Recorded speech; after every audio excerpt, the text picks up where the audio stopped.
I mean, sometimes people say, oh, you have a Christian bias. Well, look, I've worked through all these ancient sources, and it looks to me like the people who don't want to accept at least the basic claims of the New Testament are working with an anti-Christian bias. I mean, the best surviving source on Alexander the Great, who lived 356 to 320, is from Arian, a historian who lived in the 2nd century AD. So he lived like over 400 years after Alexander died. And yet the Gospel of Mark, the usual critical dating of the Gospel of Mark is only 40 years after Jesus rose from the dead. So, I mean, we're talking about a much shorter time frame, much closer to the time of the eyewitnesses.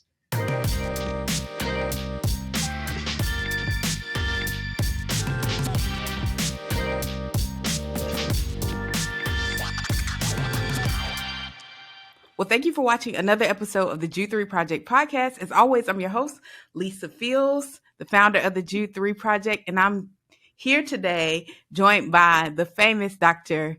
Craig Keener. Welcome, Dr. Keener. It's so good to be with you, Lisa. Thank you so much. Just call me Craig. Okay. Good to have you with us, and been so blessed by all your scholarship and work just throughout the years. Just tell our audience just a little bit about who you are. Well, I was converted from atheism. I was a pretty. There are nice atheists and mean atheists. I was a mean atheist, but I was converted through an encounter with God, and then eventually I did my PhD in New Testament and Christian origins at Duke University. My wife, whom I met at Duke, she was doing her PhD at University of Paris. She was an exchange student from Congo in Central Africa. So we've been married now for, it'll be 20 years this weekend. And congratulations. We have a couple kids, and I have like 34 books out. Some of them are small and more readable, like this one, The Story of My Wife and Me. It's just a fun book. But then the Bible background commentary is the one that's most used. And then I have some other ones like the 4,500 page Acts commentary, which is like not so readable, and but it may help with insomnia or something. So a bunch of, a range of different kinds of books. Mm-hmm. Well, I'm glad to have you on today. We're going to be talking about the historical Jesus. This is a topic we haven't really covered on Jude 3, but I think it's really an important apologetic topic for some, especially in Black churches. They're like, who doesn't think that people don't think that Jesus is a historical figure? But actually, there's quite a bit of conversation around it. Why is this such an important topic, do you think? Obviously, why do you think there's so much skepticism around it would be a better question. Even when I was an atheist, I wouldn't have said that Jesus didn't exist. I mean, it would be like saying, okay, I don't believe in Islam. I don't believe Muhammad existed. Or I don't believe in the Bible, so I don't believe the Bible exists. Or I don't believe in the Bible. I don't believe Christians exist. You all don't exist. But, it's a non sequitur. But some people have, I think, taken that route of, trying to. I mean, if you look at the people who teach ancient history in universities around the world, people who teach Greek and Roman classics, people who teach New Testament, certainly. I mean, of those who have positions in universities and seminaries, the thousands of professors, I don't know of any who would deny that Jesus existed. But on the popular level, and those maybe some people teach in other disciplines, but on the popular level, there's a lot of skepticism. People don't realize that by the methods that they use to say Jesus didn't exist, they may as well say the ancient world didn't exist. I mean, because they have to explain away so much so much evidence. Hmm. Yeah, we don't have videos, but this Hmm. is 2,000 years ago. I mean, the kind of evidence we have is better than we have for most historical figures in the ancient world. And actually, we know a whole lot about Jesus, not just that he existed, but I mean, there's a consensus among scholars from atheist to Christian. There's a consensus among scholars not only that Jesus existed, but certain things he was Jewish, he was from Nazareth. The vast majority of scholars believe that Jesus was known for working miracles. Now, this includes scholars who don't believe in miracles, but Hmm. they believe that Jesus was experienced by his contemporaries as a miracle worker, that his disciples believed that they saw him alive from the dead. I mean, there's a consensus around a lot of these things, including among scholars who themselves personally don't believe in miracles or that Jesus rose from the dead. Yeah. Can we talk a little bit about the popular objections? Like you said, most scholars would agree, in, even in secular spaces, that Jesus existed, but there obviously are popular level sources that kind of make this claim. What are their arguments as far as them believing that Jesus never existed? I don't actually know what their arguments are because I spend most of my time reading the scholarly work and working in ancient history. But I'm guessing they're just saying there isn't enough evidence, which Hmm. is pretty easy to refute. Or they say, well, the evidence isn't very good. But again, it's pretty easy to refute if you're talking about evidence from 2,000 years ago. I mean, the majority view among scholars today who work with the Gospels is that the Gospels are ancient biographies. Hmm. And the way, well, the nature of ancient biography developed over time. So you go back like half a millennium when it was starting to evolve. Biographies were kind of like, a funeral oration you give for somebody, whether they're dead or not. You kind of exaggerate some things. Hmm. Um, and then, some centuries later, it was kind of like that. But the historiographic apex of ancient biography, that is when it was closest to what we would call trying to be like history, is in the first couple centuries.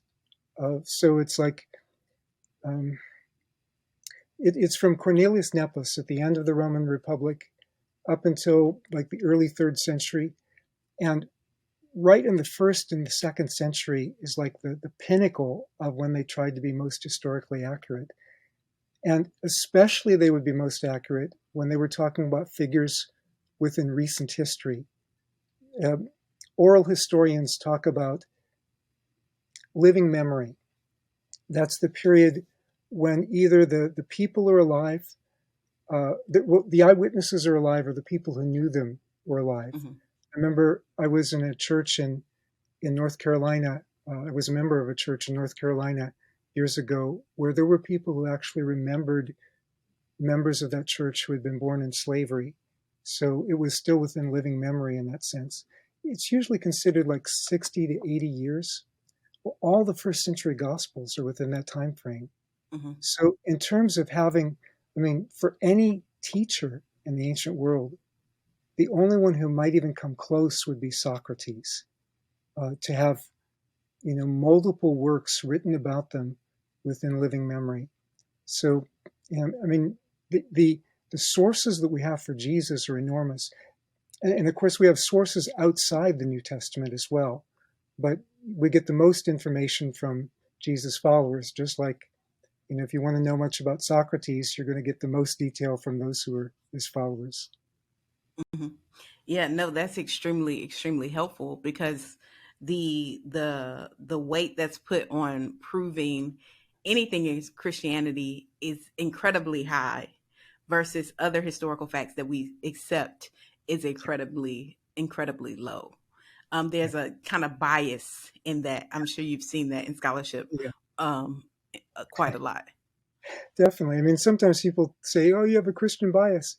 Well, look, I've worked through all these ancient sources, and it looks to me like the people who don't want to accept at least the basic claims of the New Testament are working with an anti-Christian bias. I mean, the best surviving source on Alexander the Great, who lived 356 to 323 BC, the best surviving source on that is from Arrian, a historian who lived in the second century AD. So he lived like over 400 years after Alexander died. And yet, the Gospel of Mark, the usual critical dating of the Gospel of Mark is only 40 years Mm-hmm. after Jesus rose from the dead. So, I mean, we're talking about a much shorter time frame, much closer to the time of the eyewitnesses. Mm-hmm. Yeah, and I think that's incredibly vital. One of the things when you're talking about the dating, that just gave me a flashback from my New Testament class at University of North Florida, and our textbook was Bart Ehrman.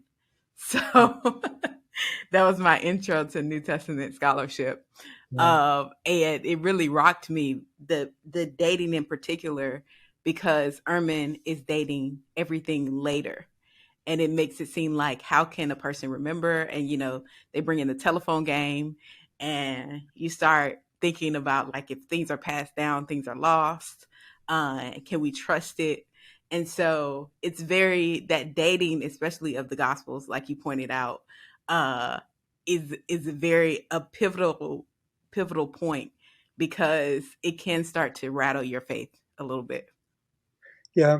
Bart, when he summarizes scholarship, he tends to summarize.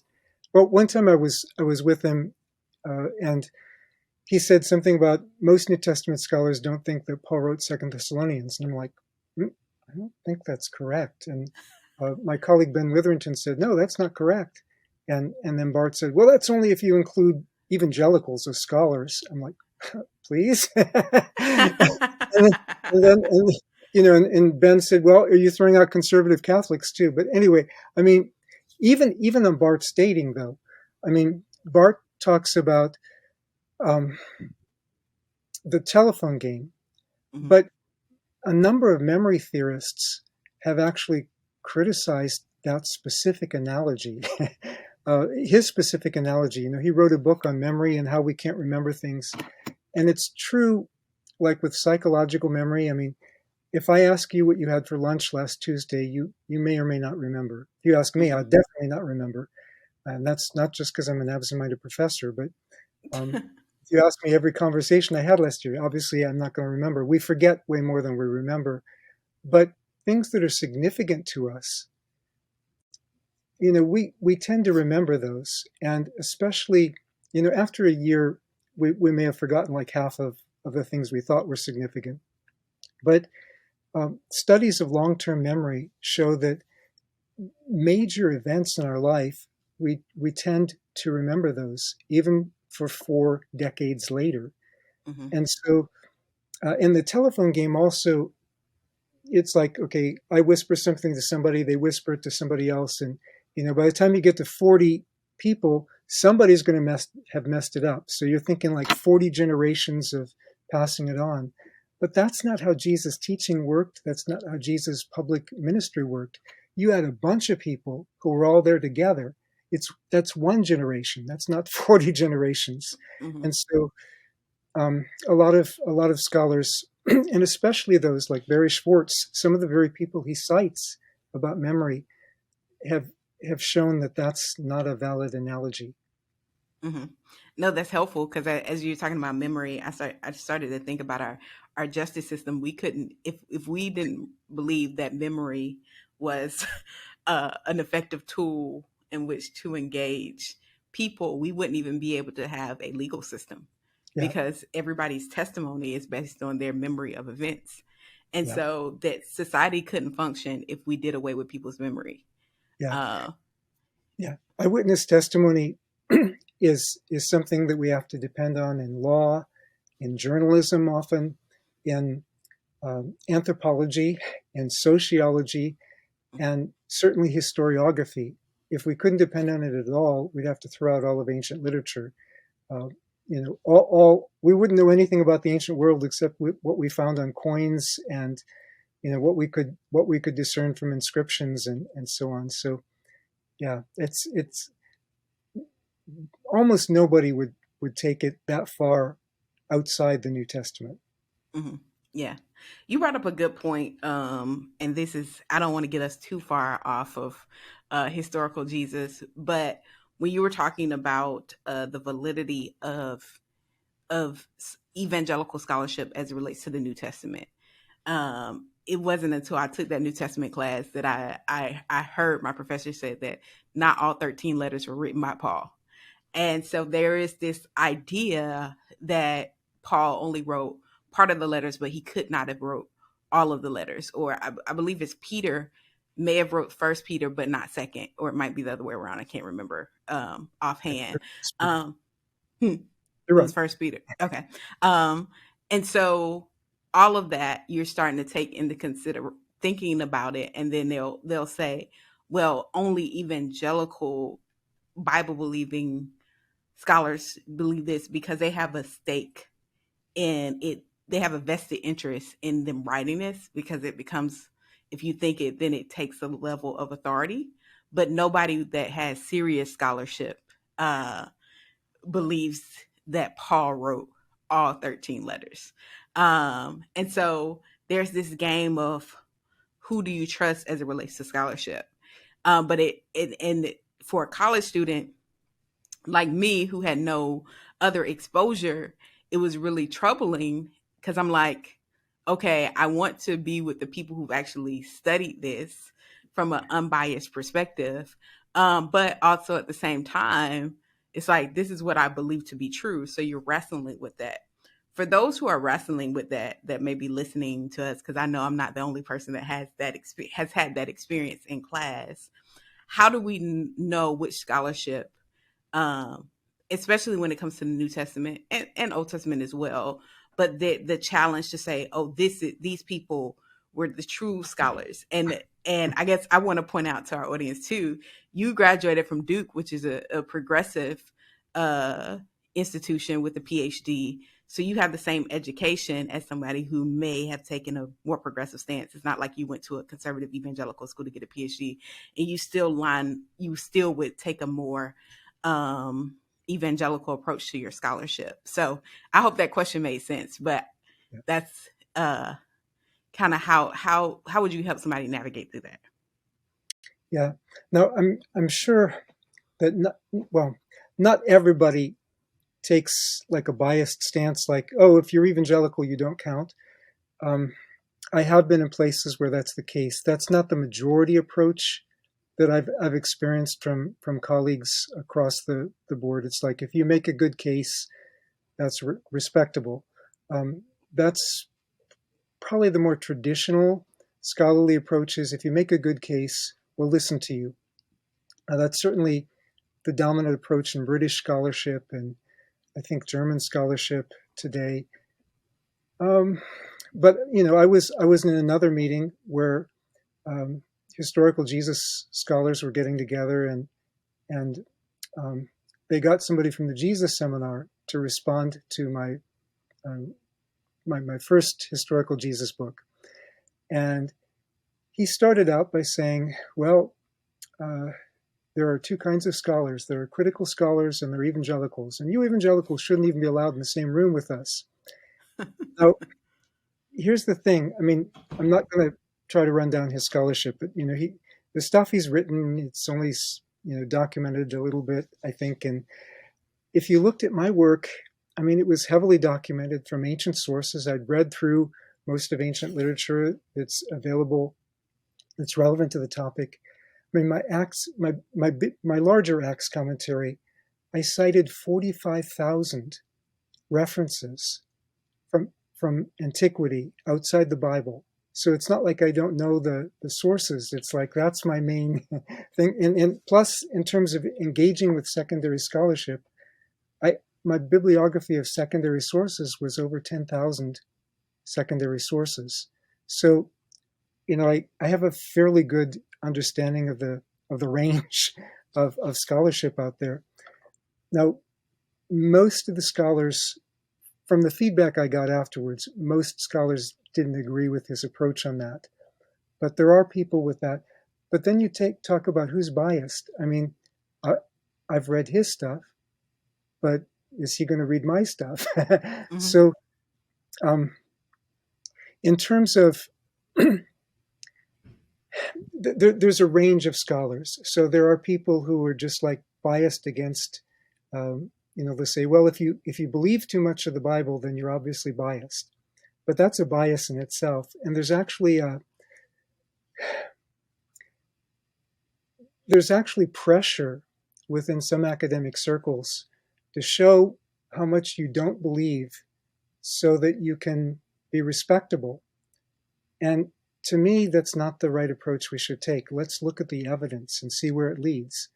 And there are times where the evidence didn't lead where I expected it to lead, and so I changed my view. Obviously, when I changed my view from atheist to Christian, that was a major shift. But I try to go with where the evidence leads. And then there are people who are inflexibly, conservative, like, well, I'll just believe this no matter what the evidence says. But scholarship is supposed to be about discovery and building on the information that's there. Hmm. So when we go to Paul's letters, almost all, I think pretty much all of us would agree that Hebrews doesn't count. Paul didn't Hmm. write Hebrews. Um, and and there's certain letters that basically everybody agrees on. And then uh, I would make a I would make a strong case for Second Thessalonians being by Paul. I mean, who in their right mind, who's writing after Paul's day, is going to talk about a man of lawlessness sitting in the temple when the temple got destroyed in 70? And with Colossians, I mean, Colossae was destroyed in an earthquake around the year 62. So if you've got a pseudepigrapher writing decades later, who's going to write a letter to a city that they know has been destroyed? I mean, some of the anyway. Sorry, there are good scholars who hold different views on some of these things, but uh, yeah, some of them you can make stronger cases for than others. But I yeah, I Yeah. think scholars need to listen to each other and be respectful regarding the evidence. Yeah. And you might be saying, listening, not really understanding the significance of Paul writing those letters, because then it becomes a question of biblical authority. If how are we measuring contributions of the canon? If we can't find an apostle or somebody in close proximity to an apostle that wrote it and identify it, then the validity of should we listen to it becomes questionable. So Yeah, that's why this conversation is significant, because it kind of tugs away at authority and the ability to trust a book.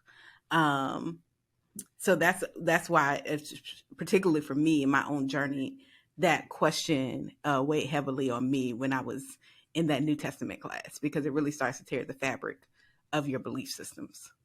yeah, that was actually something that the early church did well, because when they decided which gospels should be canonical, they used they used an approach that we would actually use historiographically today. It needs to have been written within living memory, Hmm. and it needs to be either by an eyewitness or somebody who knew the eyewitnesses. Well, that's good historiographic practice. So when you have somebody writing in the first century, by definition, 60 to 80 years, these are all written within living memory of Jesus' ministry.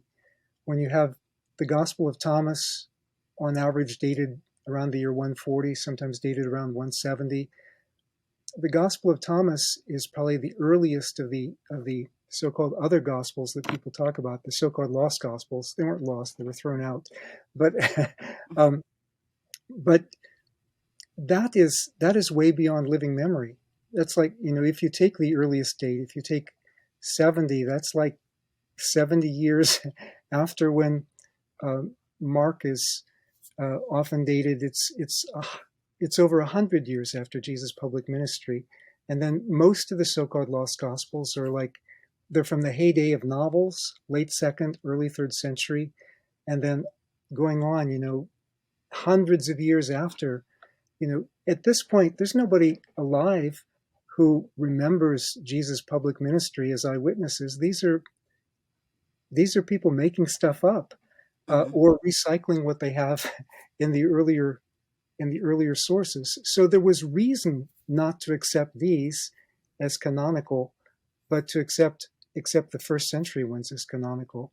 It's not a Mm-hmm. matter of just having a bias because we're Christians. It's anybody in their right mind who's thinking historically is going to say, okay, well, these earliest sources are the best historical sources. Mm-hmm. Yeah, that's extremely helpful. I know we got off the case for historical Jesus, but I think that was a good sidebar.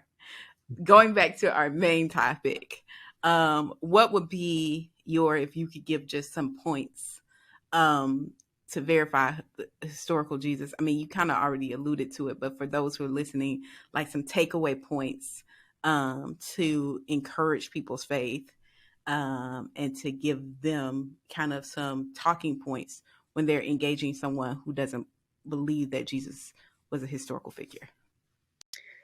Yeah, there are a lot that we could give. I teach a 40-hour course in historical Jesus, and so there were the basics of Jesus existed.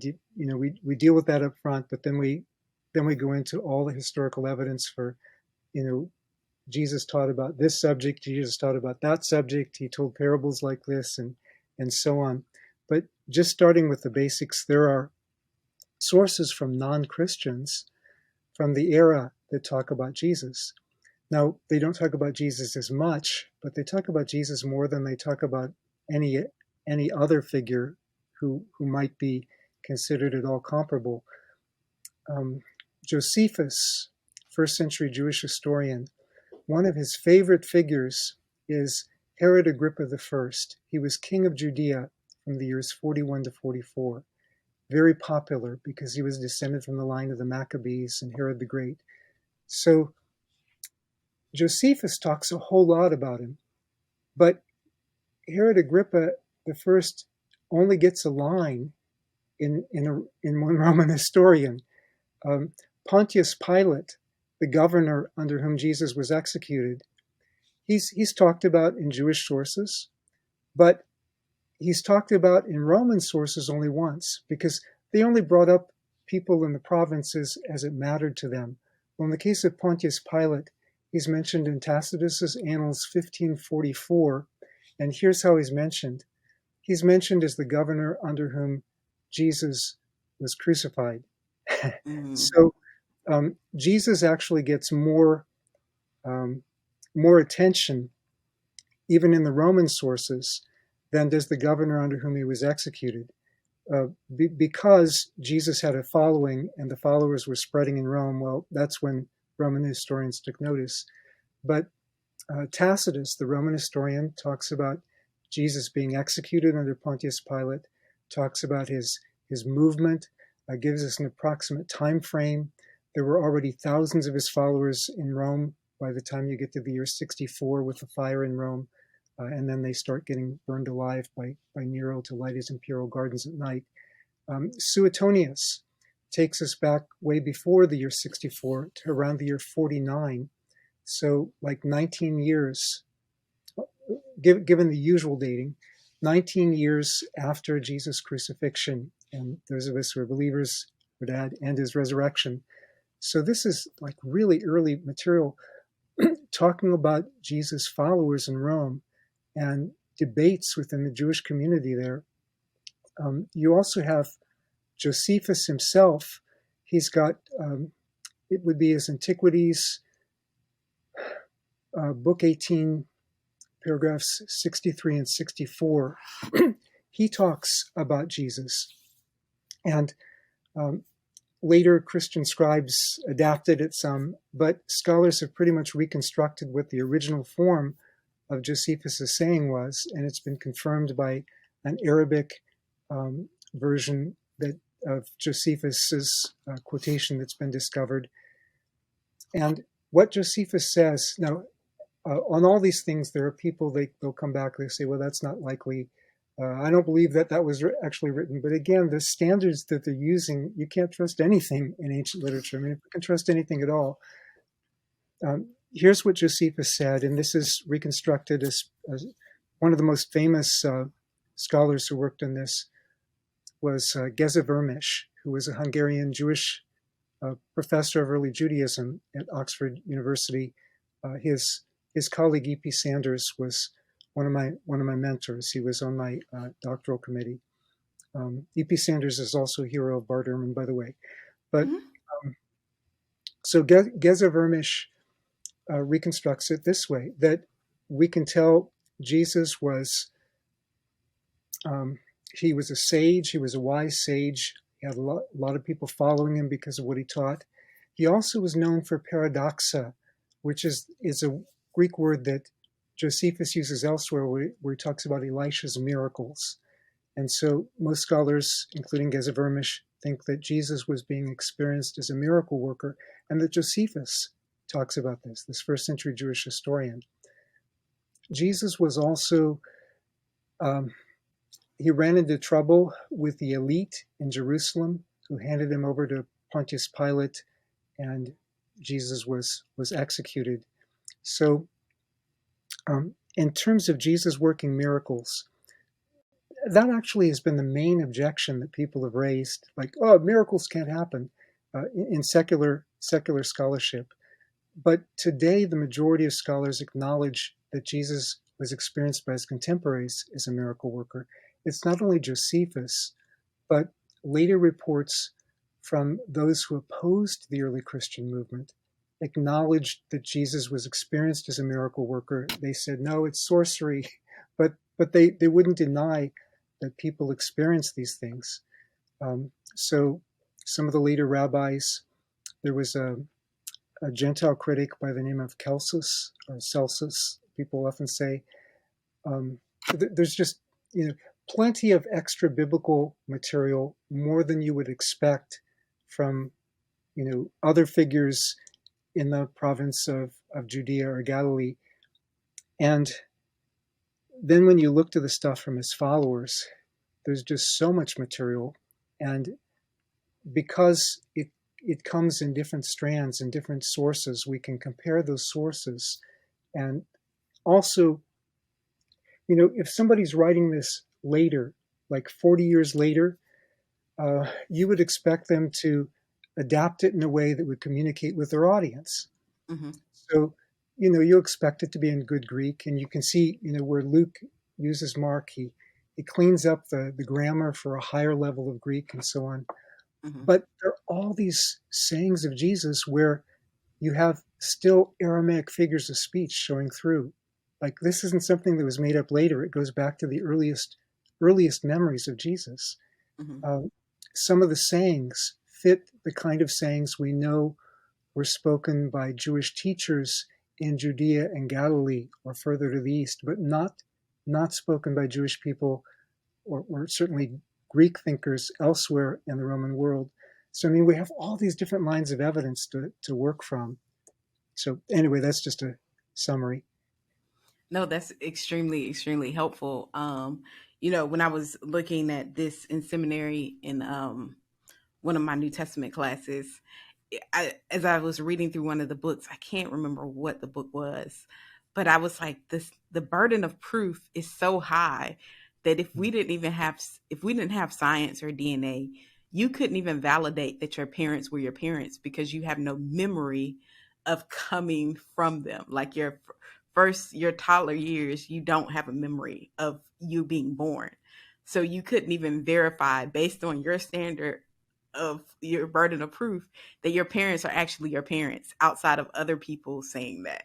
There's no way for you to, like, the standard of proof for this particular scholar was so high. I was like, you can't know anything about the past and also like the not so distant past.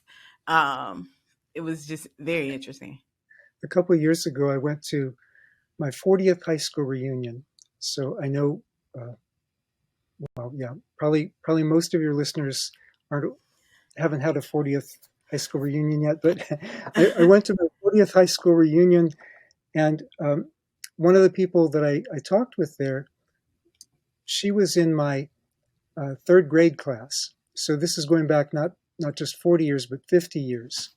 And she said, "Oh, I remember when you were humming Gilligan's Island."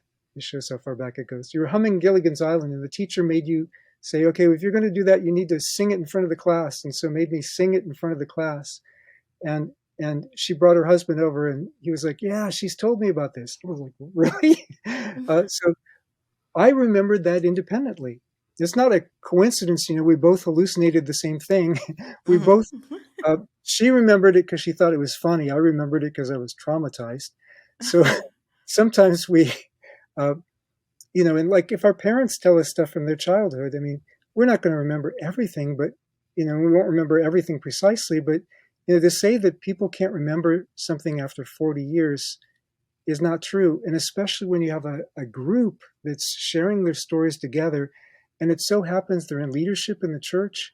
And in terms of memory from one culture to another, am I going too far off on this to talk about No, you're memory? fine. You're fine. Thanks. Yeah. I had a neighbor.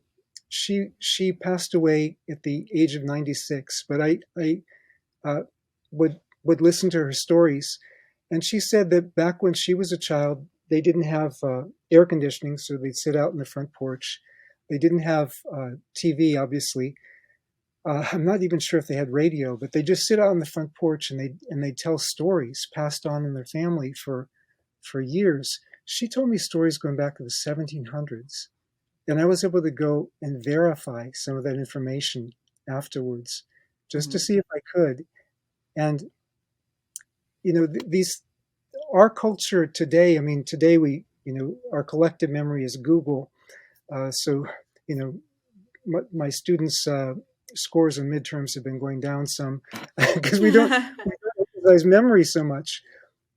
But in some cultures, memory is highly valued. So you have people who don't speak Arabic, but they can recite large portions or even the entire Quran from memory. And that was the case in the first century Mediterranean world, where memory was highly valued. I mean, even people who could read, they didn't have major search functions, they didn't have indexes. They'd have to remember stuff, rather than go paging through a bunch of scrolls, trying to Hmm. unroll them, trying to find out where it is, and so on. So memory was very highly valued, and it was a major thing in Judea and Galilee. So Josephus again tells us that most Jewish boys were raised to memorize the Torah. Probably not the whole thing, but I mean they learned it orally, they remembered it. That was also expected for rabbis, but that was also expected in all of ancient education. If you had any education at all, you were trained, even at the elementary level. You'd memorize the sayings of famous teachers and so on. At the advanced level, if you became a disciple of any kind of teacher, you were expected to be able to pass on their teachings. Well, if Jesus was a teacher, which virtually everybody except the Jesus mythers, Hmm. virtually everybody agrees that Jesus was a teacher. I mean, even the Jesus seminar agrees Jesus was a teacher. If Jesus was a teacher, then he had disciples. Hmm. And disciples were expected to carry on the work of their teacher. They were expected to be able to pass on their teacher's teachings. Uh, Usually, ancient teachers, and this had been true for like 500 years before Jesus' ministry, usually ancient teachers left the matter of publication to their disciples. They didn't write something themselves. They would just teach it, and the disciples would take notes. In the Greek world, or in Judea and Galilee, probably more often would practice it by memory. But they would they could then publish it afterwards. If the disciples were illiterate, it's no big deal. I mean, I'm not saying they were illiterate, but some people say, well, they were illiterate. They couldn't have all been illiterate, because tax collectors, if we know anything about them from the mounds of ancient tax records, they were not illiterate. But even if they were all illiterate, you know, if you even have 500 disciples, uh, besides the 12, and Paul already tells us there were 500 witnesses who saw Jesus live on one occasion. Mhm. Uh, Even with that, you're going to have some who would be literate. And most people, even the elite who knew how to write, they would dictate to somebody else and have them write.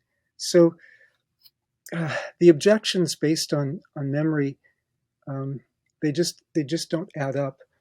And especially when you take into account that these were disciples. And from Paul's undisputed letters, like Galatians, we know that these disciples were in leadership in the early church. It's not like, Jesus taught and then some people heard him here and there. And then, 40 years later, they're trying to piece it together. It's like, he had disciples. Come on. Mhm. Yeah. No, that's extremely helpful. As we close out, what uh what do you think our audience should know about the historical Jesus that you haven't covered yet, or something you haven't already said that you want our audience to take away? Back in the 1700s, when the more skeptical approaches to historical Jesus began to rise, one of the main objections was people, because of the worldview, they no longer believed in miracles. And so, uh, and that's partly the influence of David Hume, a philosopher named David Hume. And that remained characteristic of the more skeptical approaches to Jesus in the 1800s, in the 1900s. And so a lot of it comes down to, people say, well, 1/3 of the Gospel of Mark talks about miracles. We know that eyewitnesses would never claim that, so this stuff can't go back to eyewitnesses. But it all rests on the premise that there isn't a God who does miracles. And that premise is based on another premise, which is that you never have any credible eyewitness evidence for miracles. Hume got away with that in the 1700s, although he was severely critiqued, including by there's a method used in modern statistics, and the person who pioneered it first deployed that method that's used in modern statistics to refute Hume's argument about there not being any credible eyewitnesses. But there was a Pew Forum survey done in 2006, and of people surveyed in just 10 countries, in these 10 countries alone, you've got hundreds of millions of people who claim to have witnessed miracles. Now, none of us would say that all those claims are valid, but you can't start a priori with, like Hume did, from the premise of uniform human experience excludes miracles, Mm-hmm. in a world where you have hundreds of millions of people claiming miracles. And Hume actually took this argument so that he could exclude as many people as possible. He said the only people who count are people who are highly educated, people who have a reputation to lose. They also have to be white, and they also have to be from the Western world, and they also have to be from modern times. So he was really, he was basically an ethnocentric bigot. I mean, Mm-hmm. it was pro-slavery. His arguments were used in favor of slavery for like a century after him. So, but even on those terms, I mean, what did he do when you did have uh, a medically documented case from his own era, public healing of something that couldn't be explained away? He said, well, we know this didn't happen. And then he moved on with his argument as if he just proved his case. So a lot of the whole foundation for skepticism in scholarship rests on that. It's a very tenuous foundation. And then some of the Jesus mythers who speak of Jesus as a mythological figure, they're dealing with stuff from the early 1900s that's been long since refuted. But the books are still in libraries, so people can find them. But the mythological comparisons they make are based on figures shrouded in legend or mythology from like half a millennium or 1,000 years earlier. Mm, None of them. And sometimes people will compare novels, and you can get, interesting literary comparisons. But when they compare novels, we we do have a few novels written about historical figures, but always figures that were like centuries earlier. Nobody within living memory do we have any records from antiquity of a novel being written about that person. mhm, So Jesus being written about within living memory is really significant. And actually, most ancient novels were romances, which is a feature notoriously lacking in the Gospels and Acts. So, mhm. I mean, it's like the stuff that people do is not always really either honest with the data, or at least they don't know very much about the ancient world when they do these things. And I lament that it's that way. Yeah. You made a fantastic point that made me think of something. So there's when we talk about scholarship and seeing the Bible as authoritative, one of the things that people say, especially in African American context, is that the taking the authority of Scripture seriously as people say different things when they say inerrant. So I want to use that in a broader perspective because people have different definitions. Yeah, But the authority of the Bible, especially the New Testament, because of slavery passages and and passages on women, that it shouldn't be taken as authoritative. And so it's interesting, especially I'm just thinking about the African American context. When you talk about Hume and his skepticism and kind of being the father of that kind of skepticism, some would call it a hermeneutic of suspicion. I'm sure you've heard all these terms. It was actually someone who was bigoted and racist. yeah, Uh, so that's just very interesting because it's the skeptical framework that is used as a basis of throwing out authority uh, is is it's just a very it just yeah, made me think about so many different things. So thank you for yeah. sharing that. Can I come in on that too? Is it all right? Because when I was actually ordained in an African American church, and my senior pastor there, the first stuff he started giving me to read, autobiography of Malcolm X and slave narratives and so on. And as I'm reading the slave narratives, there were a lot of people who said we love Jesus, but we hate Paul because Ephesians 6:5 was quoted to them: "Slaves, submit to your masters." But what,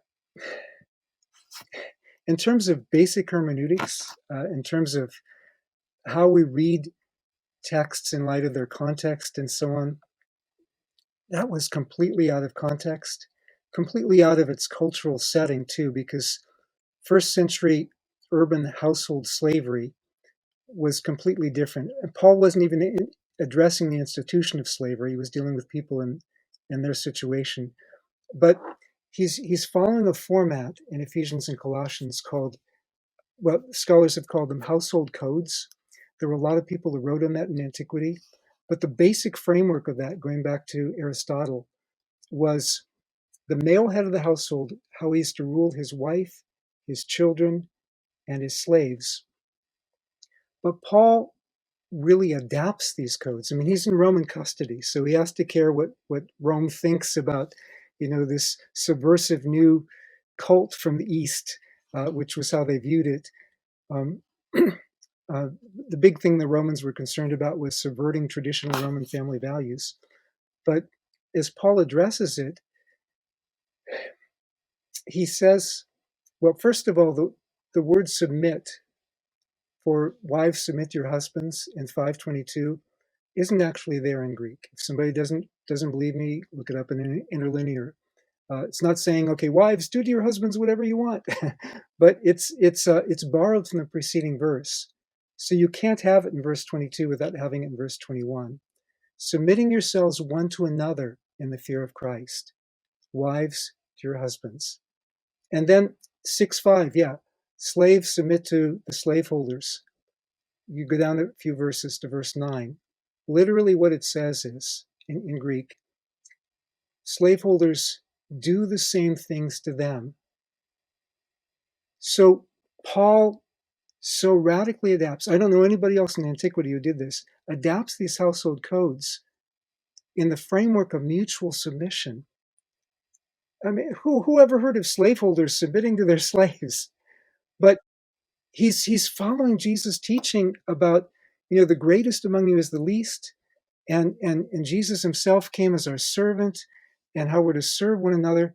I mean, he totally adapts it. And so people who used that to support slavery were actually doing the opposite of what Paul was teaching, because these were people who were already in the situation, but Paul was teaching the slaveholders to submit to their slaves in their situation.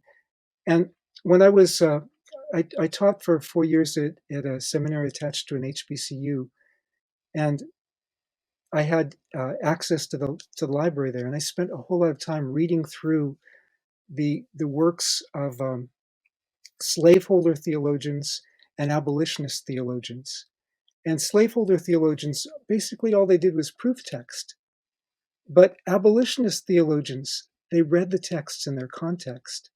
And I mean, like they would look at Exodus and Deuteronomy forbids kidnapping. Well, what was kidnapping used for in the ancient Near East? It was used for slave trading. The penalty is death. They said, well, what do you think God thinks about slaveholders? And so, I mean, the abolitionists had it right. They had a sound biblical hermeneutic.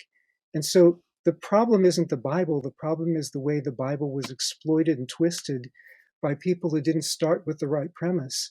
The Bible says the fear of the Lord is the beginning of wisdom. These were people who were starting with their own economic interests and not with the fear of the Lord. That is so helpful, I think, to our audience to hear, because you often don't even think about that submission part that you brought out. There's the people when they talk about it, they'll say, well, obviously Paul isn't talking about antebellum slavery, obviously.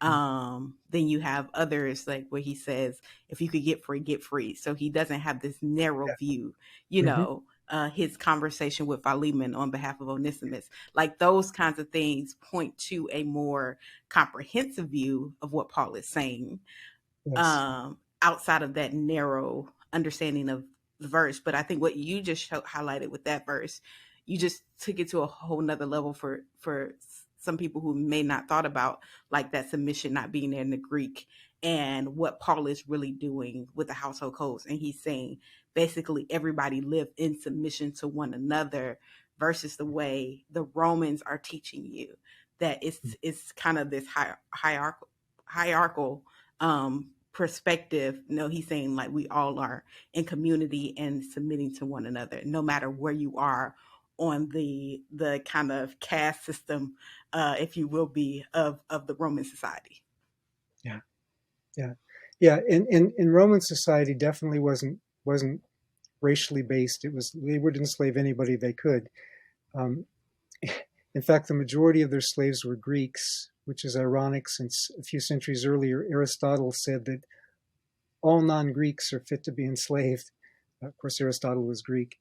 So, I mean, there was ethnic prejudice in antiquity, but it wasn't based on color.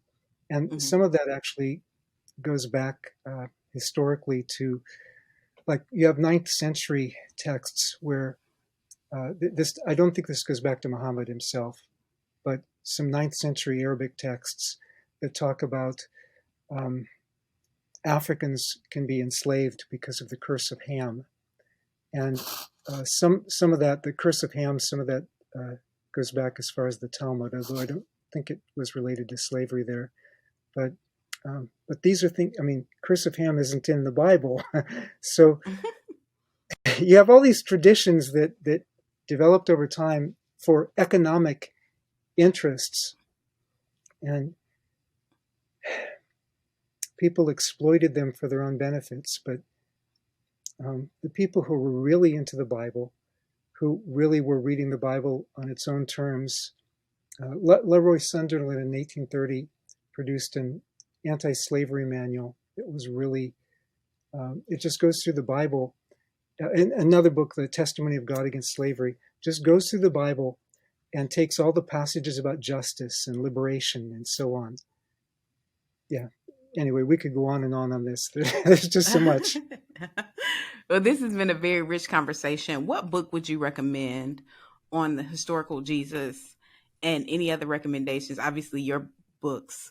You could just search Craig Keener on Amazon, and a whole list of books would come up. But outside of your books, would there be any other books you would recommend on the historical Jesus in particular, and also the dates of the Gospels?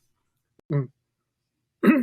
For historical Jesus, now my works that have been published so far on a fairly technical level, if you want the technical level, so historical Jesus of the Gospels, and then the one on the genre of the Gospels is Christobiography. Another one, it's one that I use for my master students often, is called The Jesus Legend by Paul Letty and Greg Boyd. Mark Strauss also has some good stuff, which includes he deals with the Gospels, the dating of the Gospels. Darrell Bach has some good stuff on this.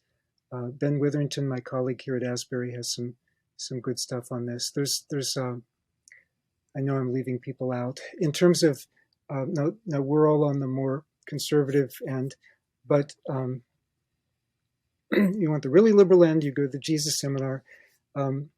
Centrist would be like Gert Tyson and Annette Mertz, E.P. Sanders, and so on. But probably most of your audience would be most interested in the things, say, by Mark Strauss, Darrell Bach, Eddie and Boyd, and so on. Mm-hmm. That's helpful. How can people get in contact with you on social media? Well, I have a Twitter account. I don't tweet very much, but more often YouTube, their postings, and there's also craigkeener.com. Keener, not Kenner, but CraigKeener.com. Well, thank you so much, Craig. It's been a pleasure having you on the podcast. And thank you for watching another episode of the Jude 3 Project. Remember, you can get our curriculum through Eyes of Color. We have a new curriculum coming out, Courageous Conversations, we're so excited about. Online courses, stream the podcast wherever you stream your favorite podcast. You can watch all the episodes on YouTube, Facebook, all the things. You can become a monthly partner by going to jude3project.org and hitting that donate tab. You have the option to give online or give by mail. Remember, here at the Jude 3 Project, we're helping you to know what you believe and why you believe it.